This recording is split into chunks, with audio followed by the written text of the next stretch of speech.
stupid. It's called Casey at the bat. I didn't hear it. I probably didn't say it. Okay, here we go. The old luck wasn't brilliant for the Mudville 9 that day. The score stood 4-2, but with 1 inning left to play. And when Cooney died at first, and Burroughs did the same, a sickly silence fell upon the patrons of the game. A straggling few got up to go in deep despair. The rest clung to that hope which springs eternal in the human breast. They thought if only Casey could get a whack at that, they'd put up even money now with Casey at the bat. But Flynn preceded Casey, as did so Jimmy Blake, and the former was a Lulu and the latter was a cake. So upon the stricken multitude grim melancholy sat, for there seemed but little chance of Casey getting to the bat.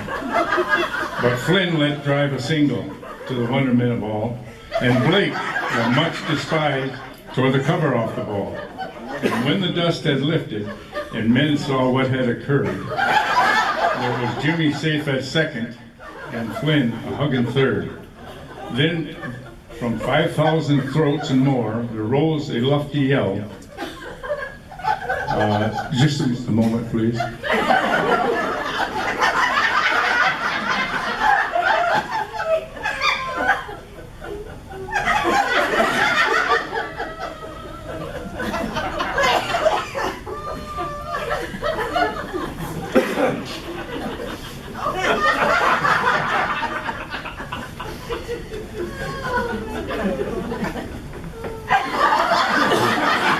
Then from 5,000 throats and more, there rose a lusty yell.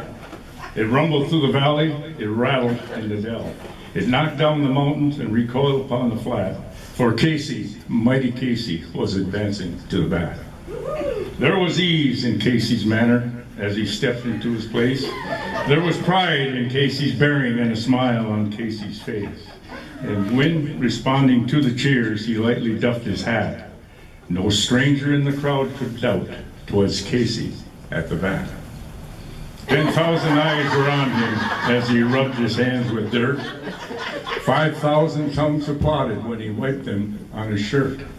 Then while the withering pitcher ground the ball into his hip, defiance gleamed in Casey's eye, a sneer curled Casey's lips. And now the leather-covered spear came hurling through the air, and Casey stood a-watching it in haughty grandeur there. Close by the sturdy batsman, the ball unheeded sped. "That ain't my style," says Casey. "Strike one," the umpire said. From the benches black with people, there went up a muffled roar, like the beating of the storm waves on a stern and distant shore. "Kill him, kill the umpire," shouted someone in the stand. But it's likely they'd have killed him had not Casey raised his hand. With a smile of Christian charity, great Casey's face shone. He stilled the rising turmoil, he bid the game go on. He signaled to the pitcher and once more steroid flew. But Casey still ignored it, and the umpire said, "Strike two!" "Fraud!" cried the maddened thousands, and the echo answered, "Fraud!"